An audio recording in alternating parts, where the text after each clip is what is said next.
What's up, everybody? Welcome to the ATL Sports HQ live show, episode 8, the show for the fans, by the fans. This is our Christmas edition today. We'll have a little bit of fun, and at the end, we'll have some difficult Christmas questions for all of us. I'm Bowling Bob. You can find me all over social media at Bowling Bob.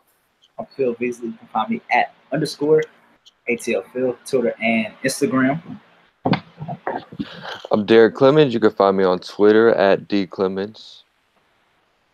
Sounds good. Where you can follow the site at atlsportshq.com and ATL Sports HQ on YouTube, Facebook, Twitter. Also, the show can be found now on all major podcast sites, including iTunes, Spotify, Stitcher, pretty much everywhere that you can find any kind of podcast. You'll find us. Just search ATL Sports HQ. You are interested in writing for the site, we are actively recruiting. So just shoot over a message to me at Bowling Bob or to Phil at _ATL Phil. Let us know that you're interested in writing and we'll get you set up.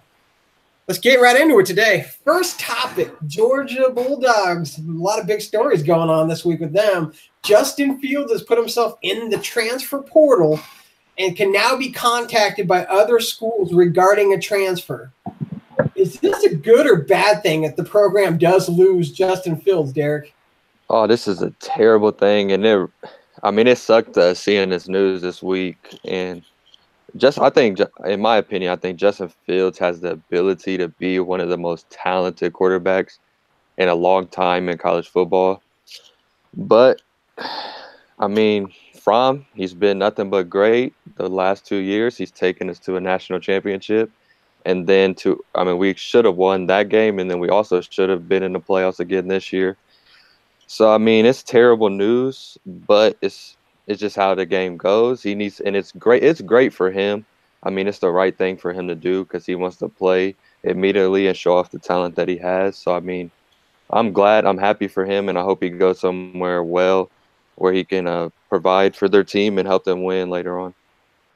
What do you think, Phil, man? Is it a good or a bad thing if he leaves? Yeah, at the end of the day, for the program as a whole, you got to consider it a good thing because what that's telling you is you're getting so many talented people to come into the University of Georgia that you don't even have space for them. This will be 2 5-star quarterbacks in 2 years to transfer out. How many programs can say that? Yeah, that's amazing. The fact that, I'm going to spin it the exact opposite way as to where it's almost a hindrance for Georgia to have 2 5-star quarterbacks going away, because the problem with Justin Fields potentially transferring, most likely transferring, is that he's good enough to where he's going to step into another major program who Georgia could then face later on. It's not like we're losing – we're going to lose Justin Fields to a Virginia or, a lower tier school, and to where we're probably never going to see him. It seems that to me that it looks like it's going to be between Oklahoma and Ohio State. And those are both going to be 2 teams that most likely you're going to run into if you're making a run for the national championship. So that's why I think it's a bad thing for the program.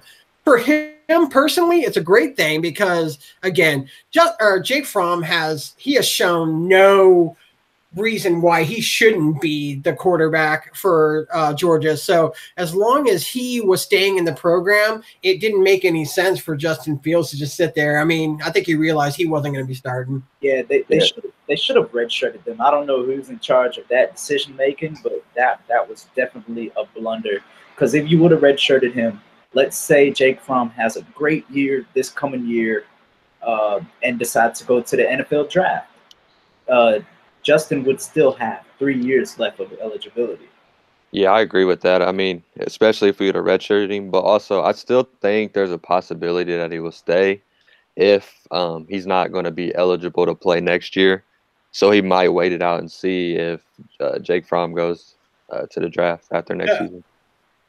To answer the redshirt question, though, I think that they may have made a smart decision by not redshirting him because they did get a chance to see what he could bring to the offense in small spurts. You always want to see because what if he was better than Jake Fromm, and what if what if, just like Tua in Alabama, you decide that you're ready to make a change, but like Jake Fromm just never did anything to lose his, stranglehold on the quarterback job.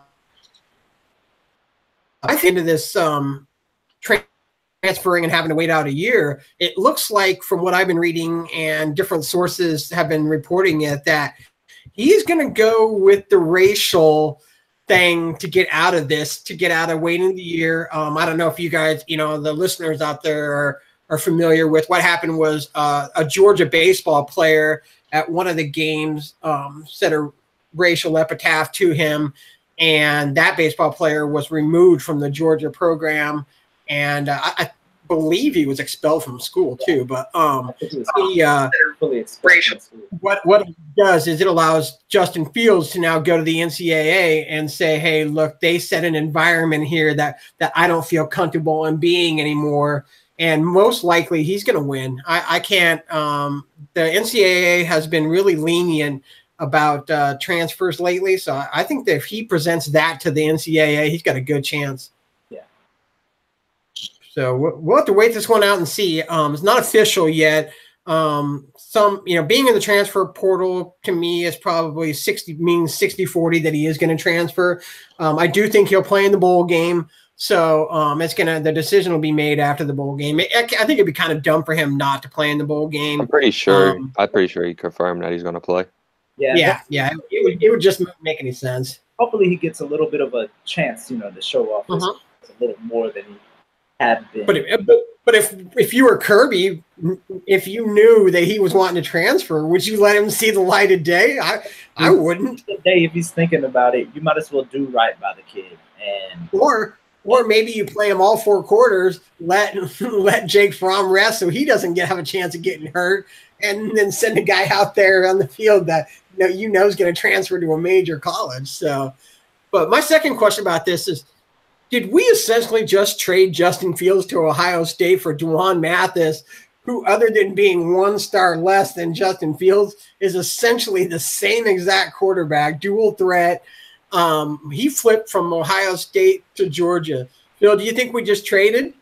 Yeah, that's what it seems like, because I couldn't see him wanting to come if he thinks Justin Fields is going to stay. Because, shoot, what are we building here?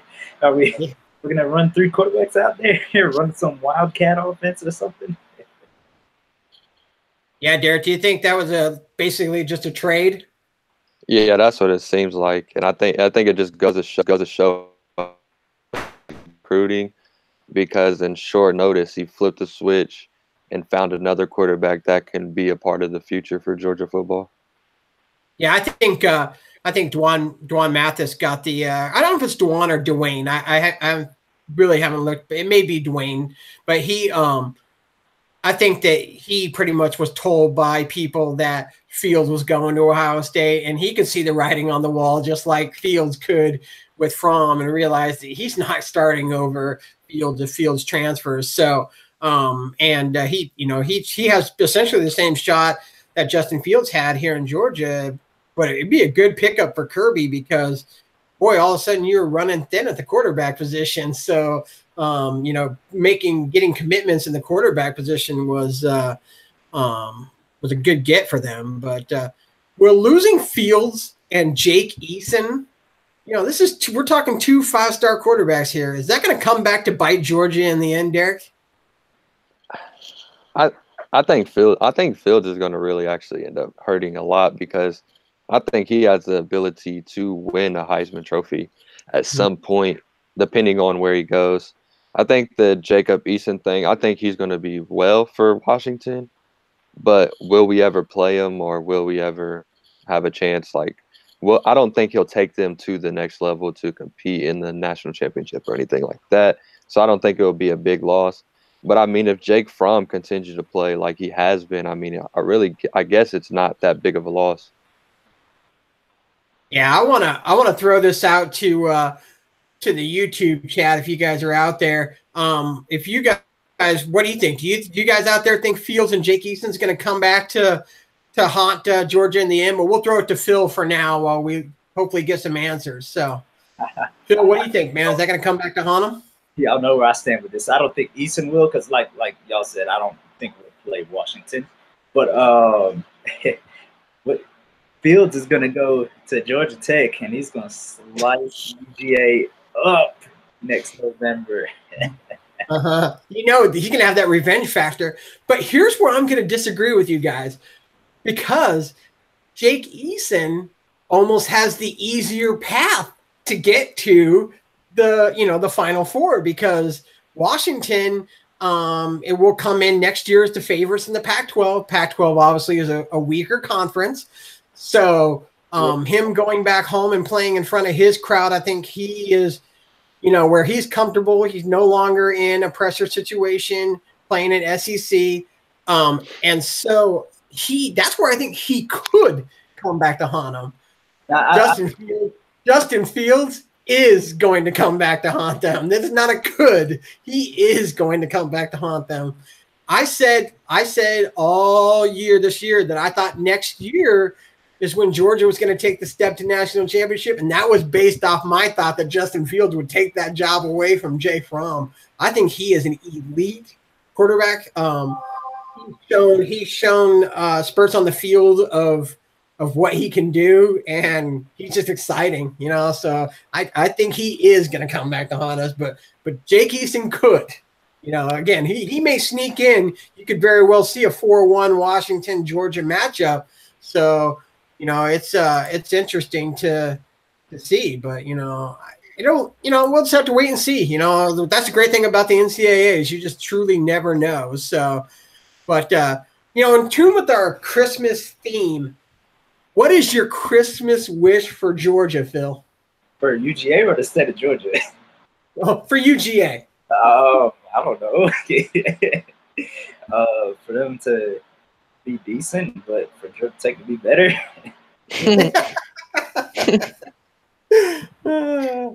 What is your Christmas wish for Georgia, Daric?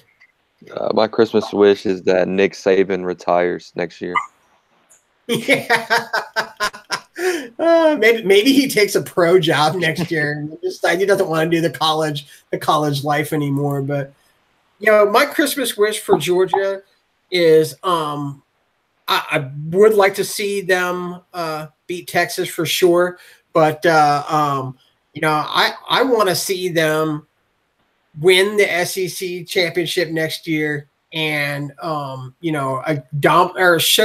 show some kind of competitive spirit against Alabama, and in that range. I mean, they're just turning into, well, really turning into, but they're such a juggernaut that I'm ready for someone to knock them off the perch at top. So that, I guess that would be my Christmas wish for Georgia. But now we'll have to wait and see. This is an interesting one. I think we'll definitely be talking about this the next few weeks as this progresses off, with Justin Fields, and then learning a little bit more about these early signees that we got, and then the full class, seeing where we rank for, who we bring in for a full class. So the great thing about it is, there was a couple of flips from Alabama to Georgia, which is always great when you're taking guys away from Nick Saban. That says a lot about Kirby's recruiting.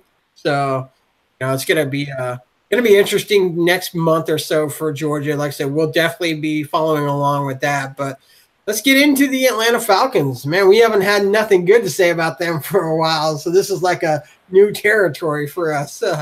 Falcons destroyed the lowly Arizona Cardinals, one of the worst teams in the league, 40-14 in the final home game.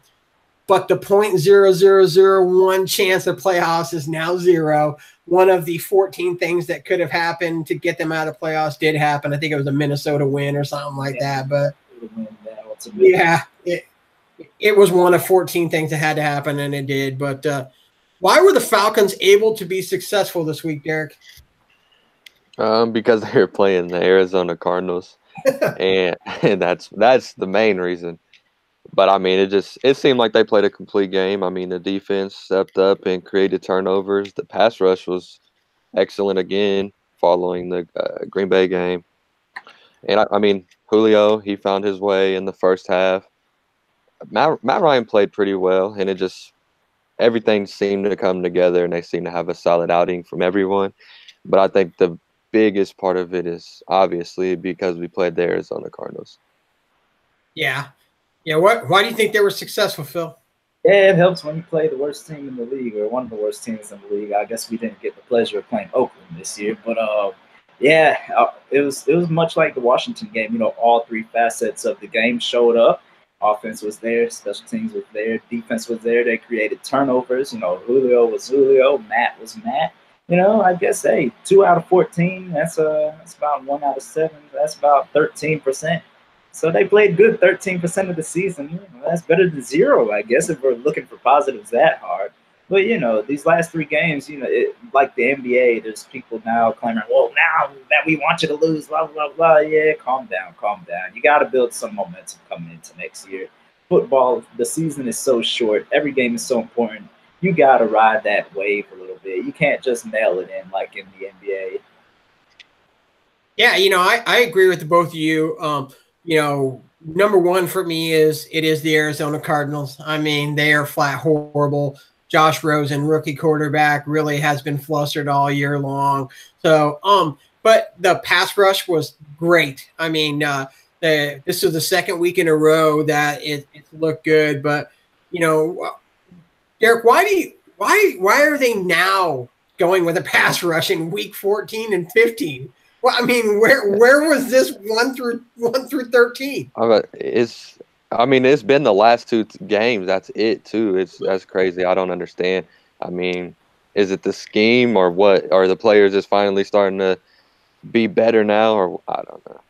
Yeah, I mean, you know, Phil. I mean, what do you think? Do you think someone had a chat with the defensive coordinator about how he wasn't going to have a job, so he thought he might audition himself for other?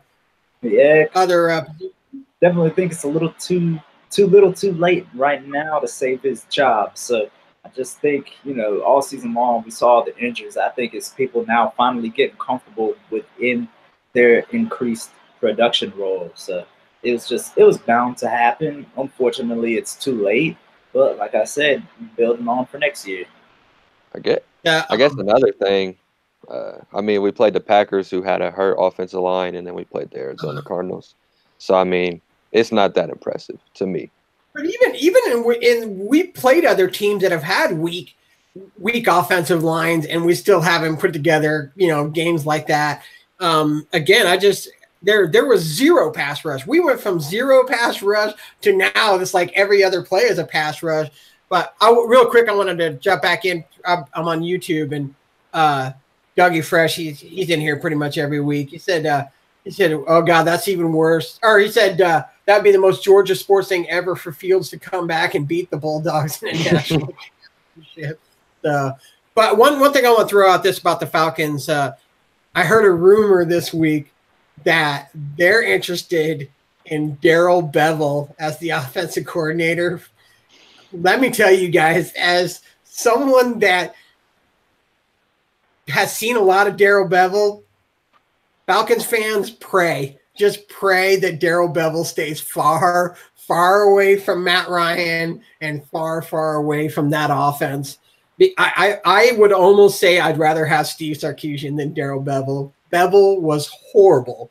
We were ready for him to be fired after about the 3rd year in Seattle. Finally, they did last year, and it's just, you know, it's done wonders. So, but that's the name I'm hearing is the leading guy to be the OC if they do get rid of Sarkisian.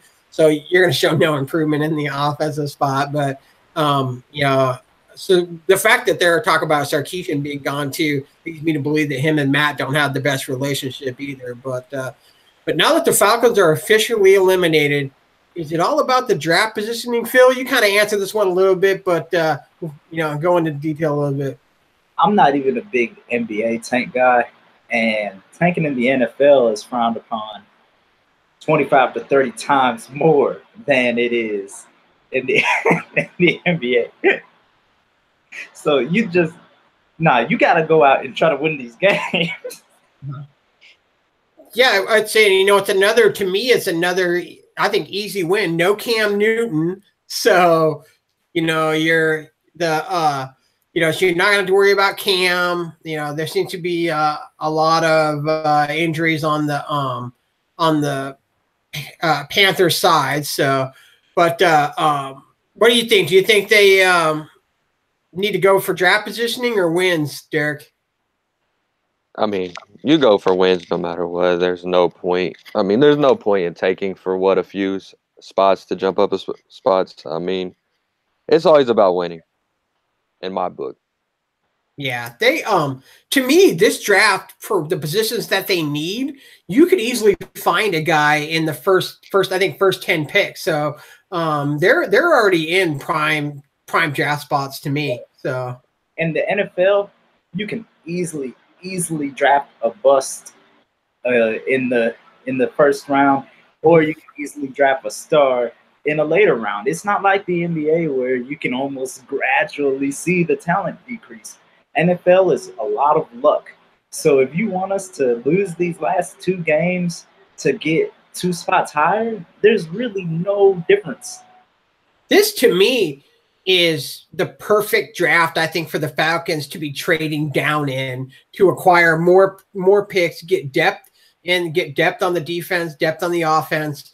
But we all know that that they don't trade down. If they anything, they'll waste picks and especially find a guy that they really love. So Dimitrov has never shown a an inkling to want to gather more picks. He'll just trade them all for 2 guys that he wants, and that's why you run into the depth problem. But what's your Christmas wish for the Falcons, Daric? I guess finish off the season strong, and I mean to not draft another Vic Beasley and Duke Riley. Mm-hmm. What's your Christmas wish for the Falcons, Phil? To have a healthy season next season, and to not have the Saints win in our stadium. I said a Christmas wish, not a Christmas miracle. Oh.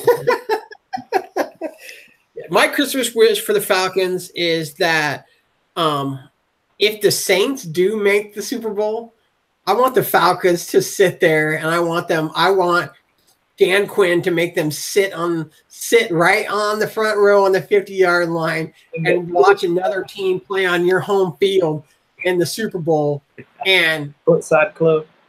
Get it ingrained in your head to never let that kind of thing happen ever again on your field. What's that? The training, they get to use the training facility. Yeah. Uh-huh. Yeah.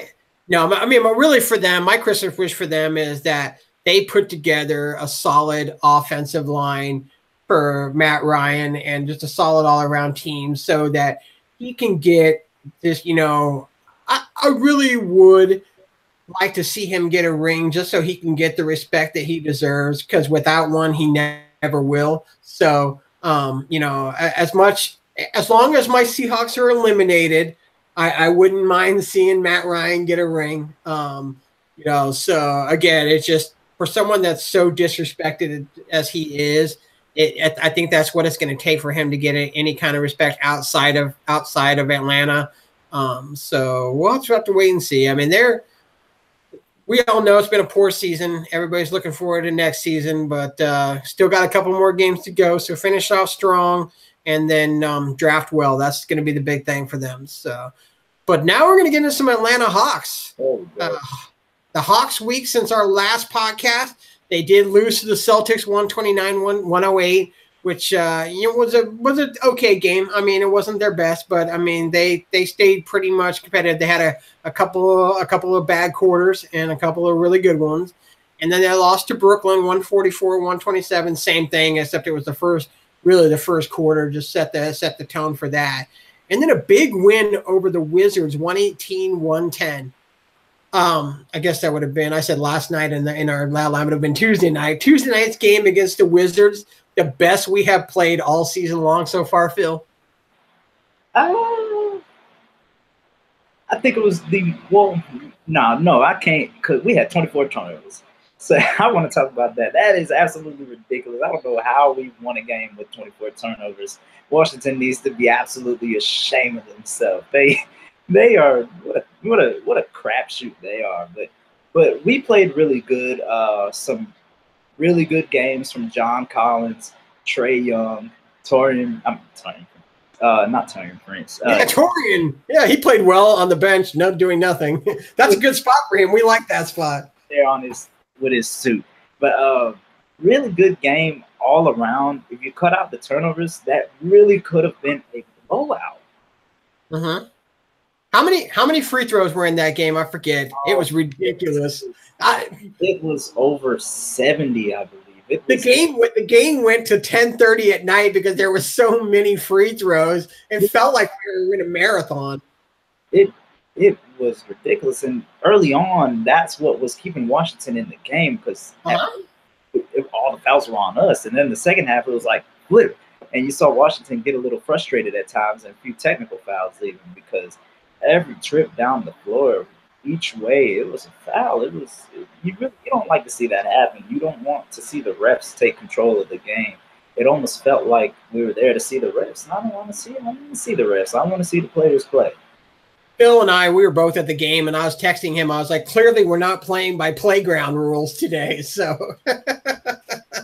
but Daric, man, do you think that the Wizards game was the best we have played all season long? I wouldn't say it's the best game, but I think we did have our best stretch in that. I think it was about 6-minute mark of the fourth quarter where it just seemed like we couldn't miss a shot when Kevin Herter was hitting all his threes. You said what? You said you're about to take my answer from me. Keep going. I'm thinking the same exact thing. Yeah, that stretch, Kevin Herter, he was hitting all his shots, and Trae Young was finding it. Or not Trae Young. Jeremy Lin was finding his groove. He scored 12 or 14 in one of the quarters alone. And then, I mean, it just seemed like they found a little stretch where they couldn't miss a shot, and they played great team basketball.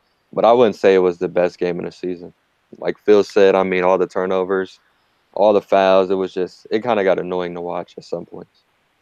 One bad thing about being the third person that talks in this group is you guys always say what I want to say before we get to me, but I don't think it was the best game. Absolutely the best fourth quarter. That stress that you were talking about was unbelievable. I mean, even the atmosphere in the arena at that, you just couldn't. I mean, we just knew everything was going in the basket at that point. The thing for me in that Wizards game, obviously the turnovers, but I'm okay. I'm okay with turnovers when you're trying to be playmakers. I mean, I'm okay with that. What I don't like, there was a few that Trae had that I kind of rolled my eyes at a little bit. His was the most that where I was kind of like, oof, what'd you do that for? But the problem was I really started watching once he started getting into a little bit of a turnover groove, was that he was always one step ahead of everybody. And so his passes were essentially one step ahead, and they would always go right off a fingertip. And so all the turnovers that he had that I watched went ahead of the player instead of like passing it behind.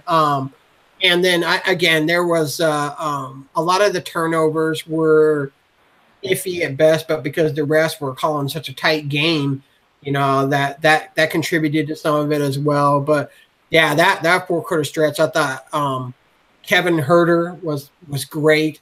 The guy that they called up for when Torian got hurt, we got him from Oklahoma City. What's his name, Phil? Hamilton.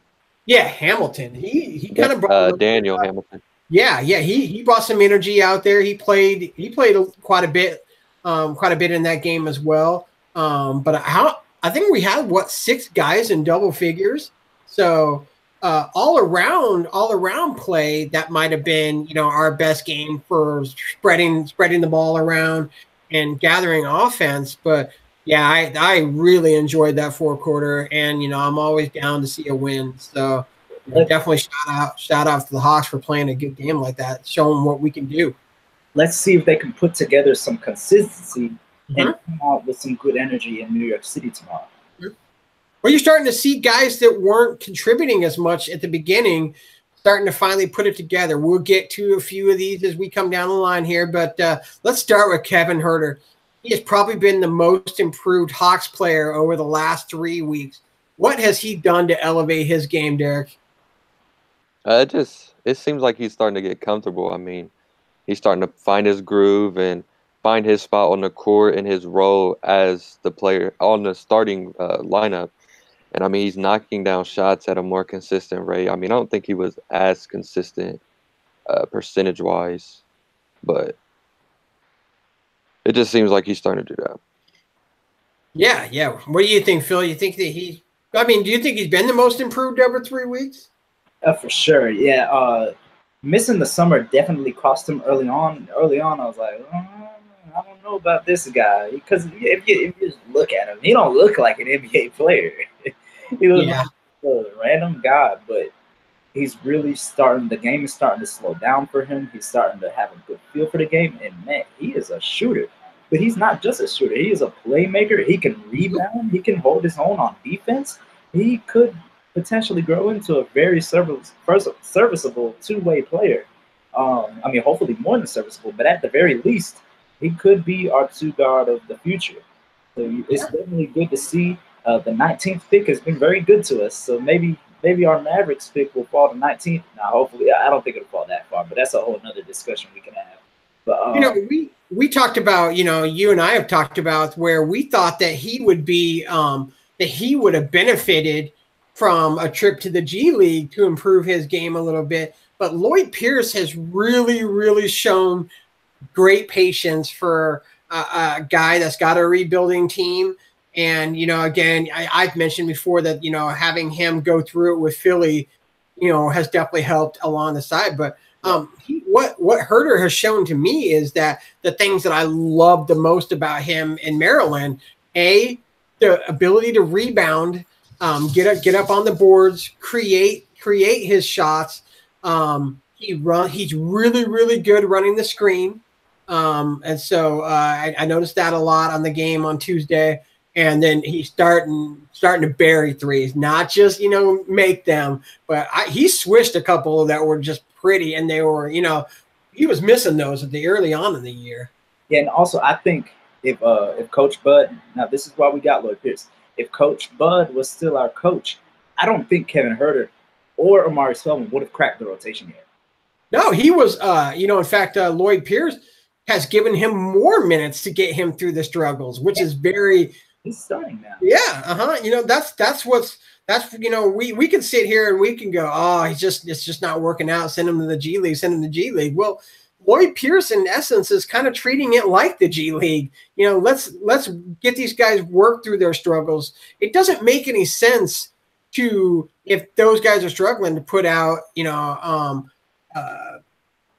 put out our veterans. That's not doing us any good. We don't need the vets out there playing, 20, 25, 30 minutes.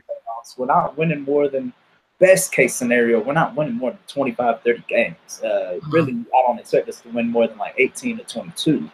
Yeah. This is why we decided to make the move that we made with bringing in Lloyd Pierce instead of Mike Budenholzer. Yeah, that's, again, it was – it was a move. That was the coaching move was just one that had to be made. And so again, Budenholzer wanted no part of a rebuild. So you get a guy in here that can be patient with it. That's a good developer. And so again, I agree with you where I want to see consistency. I don't want to just see this one good game and then next game we get blown out in a quarter again. And I don't want to see us get down 28-10 in the first. Exactly. Yeah, that's again. If we could win as as many games as we want if we don't have that one quarter where we're outscored by 20. So, but I think we should ask Daric what he thinks about this, shouldn't we? He's having some technical difficulties. He'll be back with us in a few. So you're stuck with us too for a little bit, but we'll be sure to ask him all these important questions when he gets back. So, but there's rumors of Jeremy Lin being on the trade block. How amazing is it that in a month he has made himself into being a tradable asset at all, Phil? Yeah, I tell you, if you would have asked us a month ago, Jeremy Lin looked like he was done with the league, looked like this might be his last year. That was it. Now this man is bringing Lin's sanity back to Atlanta. Watch that. Now all of a sudden, I don't want them to trade him. Because now I'm thinking, well, who are we going to have as the good backup point guard if, And, yeah, he's going to get a lot of trade interest, but I can't see them pulling the trigger unless someone wants to throw a first round at us, because his leadership and steadiness behind Trae Young is just too valuable. If we're going to trade some vets, it's going to be Kent Bazemore. It's going to be Dwayne Dedman, people like that, because point guard is the most important position in the NBA, in my opinion. And also, when we have a rookie point guard that really struggles at times and needs a veteran and needs some leadership behind him at that position.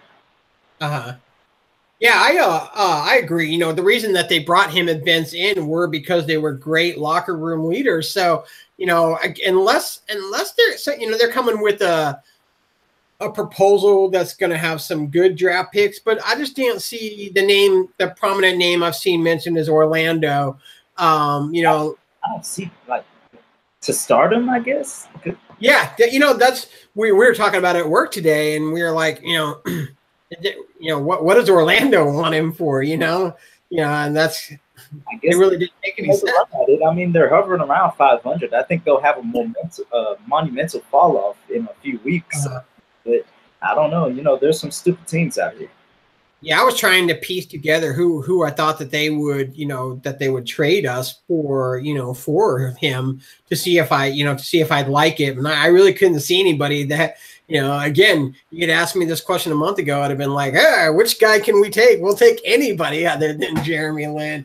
But now that, in the same instances, Kevin, his legs were starting to come back to him. The game is the speed of the game starting to come back to him. Yeah. And then now all of a sudden, you throw John Collins in there as well, who's also starting to have the speed of the game come to him. And, we're starting to see now what this team's makeup is, completely now. I think that we're going to talk about this, next, but I think we're starting to see who may have been the problem in this rotation. So, that's, I hate to say it, but are we even noticing Taurean Prince being gone? I have. And I don't know how, because I guess I've been watching the Hawks game a lot more stress-free than I have, because Taurean Prince. To me, the difference is the fast break. Yeah. But the fast break pace without Taurean slowing and dragging everybody down has been fantastic. I think we've dunked more since he's been gone than we have the entire time when he was there. So it is it's going to be interesting as far as how many minutes he'll get when he comes back. I'm not sure how many more games he's going to be out, but hopefully more. It feels like it's been. With all due respect to Taurean Prince, he drives me crazy. He takes some really ill-advised shots.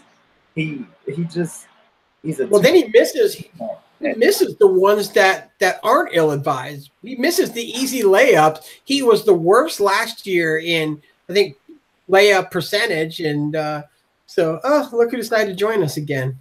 I don't know. I expected a lot more from him this season, and not even like numbers-wise, just he's making some of the same mistakes that he was making his rookie year, and they're just really low basketball IQ mistakes that you shouldn't be making your third year in the league when you're expected to be. I mean, a lot of people expect him to lead this team in scoring this year. I think he could be a guy that's packaged with a veteran to go to at the trade deadline to go somewhere else. And it's just amazing to think that, because when he was drafted, I was just as excited about that draft pick as I was for Collins. And so I thought he would be an impact player for us. I wasn't as sold on Bembry, and now it seems to me that Bembry could be the better of the two. I could have never have said that last year. But I want to go back to Daric and ask you about I know you wanted to chime in about Jeremy Lin, but do you think rumors of Jeremy Lin being on with rumors of Jeremy Lin being on the trade block, how amazing is it that in a month he has made himself into being tradable? Yeah, I was about to say, I mean, at first I'd be the first one to say, I mean, go ahead and trade Lynn for anything you could get. But now, I mean, he's turned into a great backup point guard, and I mean, at some time he looks better than, I mean, obviously he's not better than, but he plays better than Trey Young, which helps the team out more. And I mean, he's a good mentor, you can just tell, on the court and off the court. And I mean, I don't think it's necessary to trade him, and I don't think we'll really be looking to trade him because of what we're going to get back. I mean, we still need a backup point guard, and I think he plays that role perfectly for the team, especially this young team. And I just don't think it's necessary, and I don't see us doing it unless there's just an offer that we cannot decline.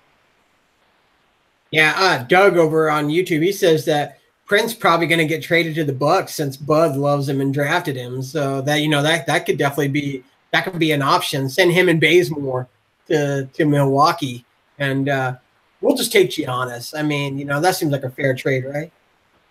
Yeah. Yeah, Greek freak for those two any day, right? I can't. They're so loaded that they probably have, I don't know who their backup point guard is, but George. I can't. But that might be this. I can't see. Again, going back to leadership qualities alone. Again, that's why you brought in Jeremy Lin. That's why you brought in Vince Carter. Those two alone were brought in to keep the spirits of a young rebuilding team up, right, and essentially act as your assistant coaches. And we have a rookie coach too, so that in the locker room, I'm sure he doesn't have full command of the locker room at all times.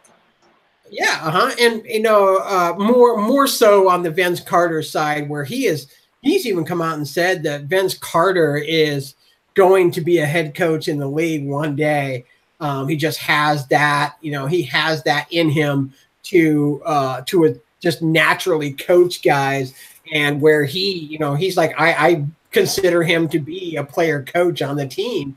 And so, and Jeremy Lin is great too, because he's got the same type of quick pass skills that Trey has. And so him working with Trey on more accurate passes, lessening the turnovers and stuff like that, that's only going to be beneficial. You bring in, if we trade them and we have to bring in a rookie, you don't have Trey learning from anybody. Trey will be teaching someone, and I just don't think in the first year that'll be beneficial to Trey at all. So, but are you noticing the absence of Torian, Daric? I mean, not really. I mean, he doesn't add a lot. He hasn't added a lot this season, so I don't think the absence of him is really mean much to the team. I mean, we're actually playing better basketball now, I would think. Yeah, I agree. Like I said, the pace of the game has just improved so much. But what's your Christmas wish for the Hawks, Phil? To just a little bit of consistency, especially on the defensive end. I mean, we're giving up 119 per, which is 2 full points behind the second to last team. That it's worse. It sounds worse than it is because we play the fastest pace, which naturally means more possessions. But it's just ugly to look at when I'm looking at my stat sheet. Yeah, I agree with that. What do you think? What's your Christmas wish for the Hawks, Daric? That they keep on competing. Never take their foot off the gas. I mean, just keep playing hard against any team, and hopefully another Christmas wish is Trey Young starts to shoot the 3 ball better at a better rate, because it sucks seeing him struggle from his specialty coming into the league this early part of the season. Yeah. For me, my Christmas wish for the Hawks is I just want to see them compete again. They've been exciting to me to watch, even in blowout games, to see them competing all the way to the end. And I want that to continue because there is still going to be some bad losses. It's just how it's going to happen. We're still not a complete team, But again, with the mix of veterans they have, the coaches, I just don't think that they're going to let themselves, get to that point where they just give up, and so it's going to be, a good finish to the season. This, like I said, this game for Washington kind of rejuvenated me as a fan to see what a game is like when you put together a stretch in that fourth quarter like that. So we have to wait and see, and there's a lot of good things coming with that, especially with the draft.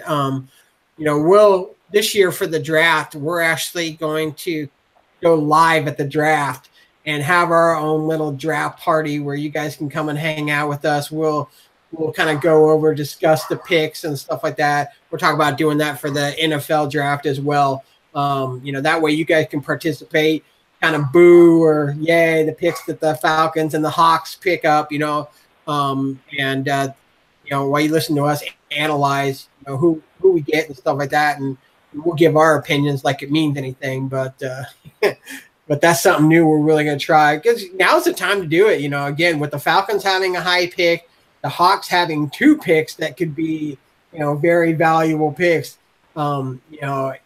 Losing now could lead to winning in the future. So we just saw it with the Braves.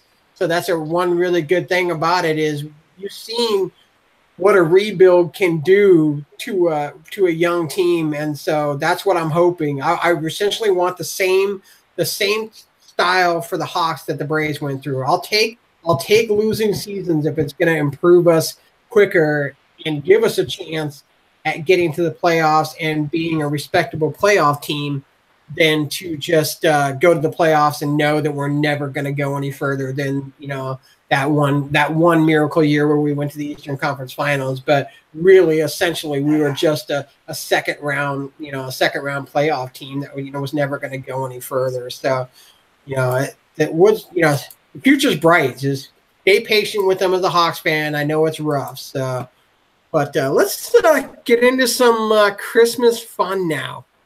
In honor, we usually do buy sell in this segment. I threw this out in YouTube as well for those that are watching with us. Feel free to answer. I'll come back and look through there as we go along. But Phil, what is your favorite Christmas movie? What's that movie? With the family. Was it Christmas with the Cranks or something like that? I don't know. Every Christmas movie is about a family, Phil. You got to be a little. There's National Lampoon's Christmas Vacation. There's Christmas with the Cranks was one of them. Who was in it? That one. The one with Tim Allen? Yeah, the girl went away to college, and they thought she wasn't going to come back for Christmas. Yeah, that was Christmas with the Cranks. That's a pretty funny one. I do like that one. Daric, what's your favorite Christmas movie? I'm going to have to go a classic route. I mean, I think I'm going to just go ahead and say A Christmas Story is probably my all-time favorite, but it's a close second with the Christmas Vacation. Yeah, I'm about to make myself very unpopular in here. I hate National Lampoon's Christmas Vacation. I don't think that movie's funny at all. Number one for me is A Christmas Story. It's on all the time on Christmas Eve. I want to say this. Maybe she can verify this in chat, but I think my wife has never seen the whole movie of A Christmas Story. Isn't that like un-American? I literally have you watched seen it? I don't even know it. I couldn't tell you one thing about it. What? You don't know the Red Ryder BB gun? Come on, man. I'm not a movie guy. I'm terrible with movies. I don't even know a lot of the classics. I literally watch it probably at least 2 times on Christmas Eve night because they had that little marathon going on. And I would sit there and just watch it, have it on the TV. Yeah, to me, my second favorite is Die Hard. I know people say this like, is that a Christmas movie? It's not. We'll go back to the next thing. But do you think Die Hard's a Christmas movie, Daric? No, it's not even close to a Christmas movie. Bill, you think Die Hard's a Christmas movie? Nah. You can't. It's not Christmas just because it's set in the winter. But a lot of people say that's that. But my wife says her favorite are Christmas Vacation and Home Alone. And then she said, that's your other wife. She's seen A Christmas Story numerous times. So. Oh, man. I don't know. I thought she said she had never seen it, but she always makes me watch A Christmas Vacation every year. And I'm like, it's like the biggest boredom of an hour and a half ever. So, and I've seen Christmas with the Cranks about 800 times because of her, too. So, but I do like Home Alone. Do you guys like Home Alone? That's up there. That's probably top 5. Yeah, that's a good one. He just put out a commercial for Google. You guys got to check it out. It's pretty funny. What are you talking about? But yeah, we'll go with I have to say. Oh, Doug says Home Alone and Die Hard. He knows Die Hard's a Christmas movie. So that totally has nothing to do with Christmas other than the setting. So yeah, it's literally just when they decided to do the scenes. It was in the winter. Yeah, I don't know, man. All right, what's your favorite Christmas song, Phil? Oh my God, I hate Christmas music. I could just tell that Phil was gonna say that. 5 years of retail during Christmas makes you hate Christmas music because you hear it from like October until Because earlier every year now. It used to be like I can mention them by name. Five Below, they don't play like the regular renditions. They play the cheesy teenager renditions, and they're just awful. So like last year, y'all know that Christmas that song Last Christmas I Gave You My Heart. Wham. They had about 10 different renditions in their rotation, so I kept track. I heard it over 100 times last Christmas, the same song, and it just made me want to. Bill started singing along with George Michael every year. But there's, I don't know the name of it, but I'm not gonna try to sing it. I was gonna say, are you gonna sing it for us? No, I'm not gonna do this. What's your favorite song, Daric? No doubt. My favorite, while just growing up, Santa Claus is Coming to Town by the Jackson 5. That's a really good one. I would have never thought of that, but you bring it up. That is a really good one. That's no doubt my favorite. Now I'm gonna have to plug it in tomorrow and just listen to it because it's been a long time. On the Pandora station, it's always like Sinatra and all the older guys, but you know, I was the wife and I, we took a trip to Alabama, and she had never heard Death Row's Christmas album. So have you guys ever heard Death Row's Christmas album? Look it up. It's if you've ever wanted to hear Snoop Dogg singing Christmas songs. Actually, no, I have heard that. They play it on Pandora all the time. Yeah, they always play Christmas. Yeah, they do. The big one that they do was him and what's the one guy, Nate Dogg. He's in it and stuff, and yeah, that's the main one that they play. But the whole album is freaking hilarious. But I've never sat there and just listened through, but I've heard it on Pandora. Yeah, it's pretty funny. My wife says people who jam Christmas music right after Halloween through the New Year are the worst. But she said nothing says Christmas like Snoop Dogg. So, but she'll call me a liar if I don't say this. My favorite Christmas song is "Dick in a Box." Every year I gotta play it, and she's like, "You gotta sing it. You gotta sing it," and she makes me sing it. And it's hilarious. But that one, and there's one that was played on. Well, actually, they both were played on. They were played on Saturday Night Live. But it's Christmas Time Is Here. It always makes me laugh every single time I heard it. Traditional wise, I like the classics. I mean, I like the older style Christmas songs, stuff that remind me of when I was a kid, because I'm old. So, I like that. I like that Sinatra. I like that kind of stuff. Bing Crosby and all that. You probably don't even know who those guys are, but I have no idea. I mean, I know I've heard them, but But so I don't really listen to much of newer stuff. Any that Mariah Carey song's up there. I really like that. Yeah, that's up there for sure. So, but she could sing anything. I mean, she's really good. So, what is your favorite Christmas cartoon? Like something they show, the specials and stuff all year long. So your favorite Christmas cartoon, Phil?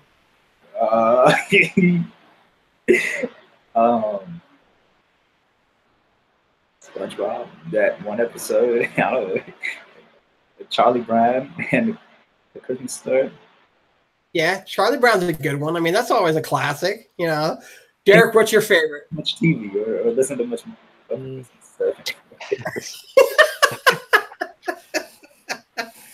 Oh man. I just have to go ahead and say The Grinch. The Grinch is a good one too, man. You think of ones that I always forget about. For me, again, I'm going old school with what I saw as a kid, and that was like Rudolph the Red-Nosed Reindeer and Frosty the Snowman cartoons. Those were always my favorite. They were played every year, kind of like the Christmas Story was. So, I've seen them all 100 times. I'd say I like all of them. Sarah says, my wife, she says Charlie Brown, and then Doug says Class of 3000 Christmas Special and the Mickey Mouse Christmas Special, which is always good, where he does like the what is that? Where Ebenezer Scrooge, like the night before Christmas. That's always a good one too. That one. Have you seen that one before? I don't think I've ever seen that.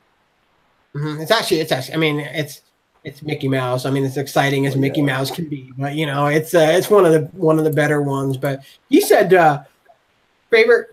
What it says 12 Ghetto Days of Christmas and Sprite Cranberry by LeBron were his two favorite Christmas songs. Sarah said Rudolph is boring. There, I said it. Come at me, reindeer. Oh man, we got to do this more participation thing on YouTube. Favorite type of candy to get in your stocking, Phil? I'm not a big candy guy. Damn. Oh my god. Depending on every. I don't know you. What are you? You're boring, dude. I'm kicking you off the show. You're boring. I'll eat a candy cane or like some Smarties or Starburst, something like that.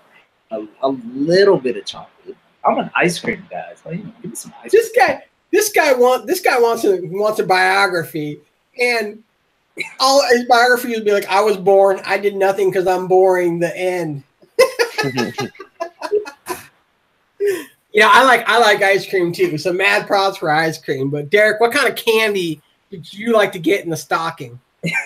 The little Reese trees. The little trees. Them are the best ones by far. Oh yeah, man. Anything Reese's.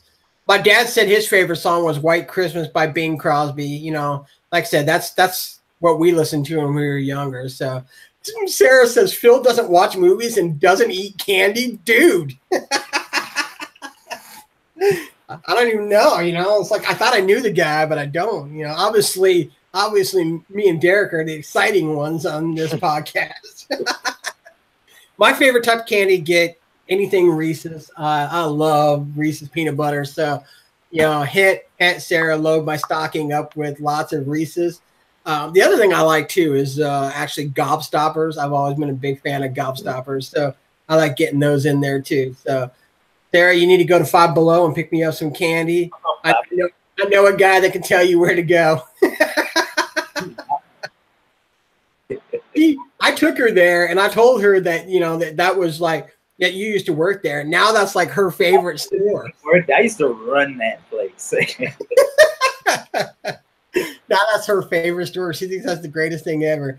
Doug says Kit Kat and Butterfingers. Man, I'm not a big Kit Kat guy, Doug. For some reason I don't really like rice wafer kind of candy. So like I don't like what is that? Nestle Crunch. I don't really like Nestle Crunch. But Butterfinger's good. Anything peanut butter. So, but we'll end it with, what is your favorite Christmas present of all time? You go ahead. Say who's supposed to answer. When I was like 4 or 5, I got this big model train set. You know, I've always been into model stuff. Either like I used to have a whole bunch of Hot Wheel sets. I'd make like a whole city. You know, that's the inner civil engineer in me. And I had a big model train set at my old house back up north. We had a full like model city going on down there. So that's definitely one of them. And then this year, I gotta say, Atlanta United Championship was a great Christmas present, and of course, graduating was a big Christmas present. I'm wrapping all those up. That's a Christmas present to me this year. Yeah, that's awesome. Daric, what's your favorite Christmas present of all time? Let's see. I'm gonna just have to go ahead and go with when it was back when Michael Vick started to get popular. I got a jersey of his, so I'd say that's probably one of my most memorable Christmas gifts. Yeah, that you know, I'm a big fan. I collect jerseys, so those are always cool gifts to me. So anytime I get that, mine is a twofold. One is when my mom and dad got me the original Nintendo, because back then, man, it was expensive to get one of those things, and you know, we didn't have a ton of money, so it was, you know, to have that show up on Christmas. And we got the premiere edition. It came with this there's like a power pad thing where you ran on it, and as you can see, I clearly did not run on it very much, so I wasn't very good at track and field on that game. I didn't quite have the fastest 100-yard dash time. I mean, I know you would have never thought that after seeing me, but you know. Yeah. What's that? I thought you were a track lead. Yeah. I don't know, man. I mean, I'm sure I broke some Nintendo records on that thing, but I don't want to brag about it. But you know, they came with, I think, Duck Hunt and the Mario Brothers, and so that was cool. You know, my brother and I, we played on that thing for many, many, many years. And one of my favorite video games of all time is Super Tecmo Bowl football. So, and that was on the Nintendo system. So, but that one, and then my wife, she got me. I'm a huge Chipper Jones fan. Dale Murphy and Chipper Jones are my favorite baseball players of all time. She got me it's a bat, and it has all of his career stats on it. And that was pretty cool. I mean, it hangs up in my memorabilia room. It's one of my favorite pieces in there. So, so I would say those two. But let's see if anybody's answering here on YouTube. If not, I got to tell you this quick story. We were talking about favorite music and Snoop Dogg and stuff like that. And when I was younger, and I've always been a fan of rap and hip hop, even growing up and stuff like that. My favorite singer is Michael Jackson. So, yeah, and so I've always been a fan, and I love Snoop Dogg. It's just always been one of my favorites. And my dad came home one day, and you know, and I'm young and naive, and he's like, "Oh, Snoop used to be our mailman," because he worked at the shipyard, and he was like, "Oh, Snoop was our mailman at the shipyard." And he had me believing for like 2 years that Snoop was the mailman at the shipyard before he became a famous rapper. And so I was convinced. He was like, all the time, I was like, "Hey, can you give me an autograph? Can you give me an autograph?" And then when I was old enough to realize that would have never happened, I felt so stupid. But he's talking about it in chat, so I had to tell the story of how you know, how my dad worked with Snoop Dogg for 2 years before he became a famous rapper. I was dumb. What can I say? But my dad, he says, my mom, she likes those little chocolate balls that are wrapped up in the aluminum foil thing. You guys ever get those? Yeah, I don't like those. Yeah. I don't like them. That was always the stuff at the bottom that you kind of left there for the end. And then next year when you brought the stocking out, they were still sitting there on the bottom of the stocking, and you forgot to take them out. So, but that's pretty much all we got for the day. I don't think anybody else is answering on a favorite Christmas present. So let's do some ending shout outs. Phil, who you shout out, man? If you shout out yourself, I'm banning you from this show. Well, I guess I got to shout out everybody because it's my last time on the show. I want to shout out Jansen Harris of the Just Good Network and Sean Fowler, too, for being our cameraman yesterday, for letting me come on their show yesterday. That was a new experience to me. And hey, Phil, real quick, tell them where they can follow Jansen, because we're going to be doing a lot of work with him in the near future. Follow him at hold on a second. Well, definitely follow them at Just Good Network on Twitter and Instagram. Follow Jansen on Twitter at Media Jansen. Real good guy, doing a lot of good things in Atlanta, trying to get his sports show going. Was nice enough to let me come on there yesterday and do something I've never done before, which was like live, not live, but recorded video. Like his digital media is something. Yeah, it is great. It's very entertaining. Phil and I had him on the radio show with us on Sunday, and he's just a very well-spoken young man. And I really enjoyed him. He ran a little bit late because of traffic, but we got him in there, and boy, he just dominates the show. And we got done with it, and I was like, yeah, we're definitely working with him a lot more. So. Thankfully, it wasn't live because I tell you that first cut. So sorry to interrupt. So after Jansen, go ahead. Shout out to just everybody listening. Let's see, we got a grand total of well, it doesn't look like anybody from our site is there, but shout out to us. We're here. But thanks to everybody who's in the chat and everybody listening. So shout out to all y'all. We couldn't do it without y'all. We wouldn't do it without y'all because there wouldn't be no point in doing it. But shout out to everybody who supported every single step of the way. Before we go to Daric real quick, I just want to say a couple of the guys. Doug said his favorite Christmas present with the PS2 was Spider-Man. And then my dad, the old guy he is, says Sears mini bike with the 3.5 horsepower engine was the best present he got. So, but Daric, who you shouting out? I'm going to shout out everybody that's listening to us and that continue to listen to us every week. Shout out to Tushar, he's here. Yeah, Tushar, he be on there all the time. Yeah. But yeah, shout out everybody that's watching, man. And I hope y'all all have a great Christmas Tuesday. Yeah, I got a few more shout out to friends and family. Anybody traveling, traveling for the holidays, be safe out there. There's a lot of people out there. We don't want to see any accidents or anything like that. So everybody be safe.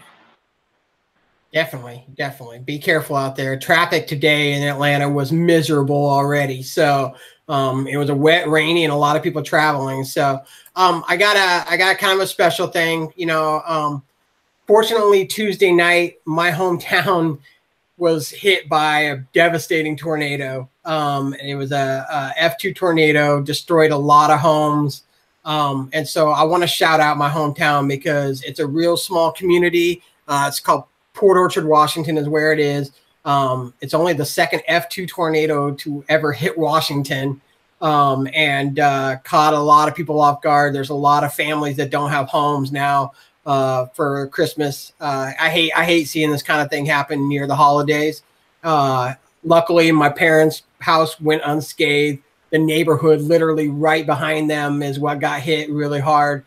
And so, a shout out to the community to coming together. I do think that being ready for a major earthquake to happen there may have helped with the emergency response of a tornado. We have, we get a lot of earthquakes there. So, but the whole community got together, making sure people had places to stay, things to eat and stuff like that. So just shout out to my hometown and all my friends and family there, anybody that was affected. I hope you guys, have a Merry Christmas and stuff like that. And that goes for everybody too. I want you all to have a Merry Christmas, and we'll be back next week, I'm sure. We'll have a special New Year's edition where we're just going to drink a lot of champagne and then come on and try and do the show. So it'll be the drunk New Year's edition of the show. What do you guys say? Is that what we want to do? You know, we'll just pretend like it's New Year's Eve and count down to midnight. We'll end it at that. Thanks for listening to the ATL Sports HQ live podcast, guys. We'll see you next week.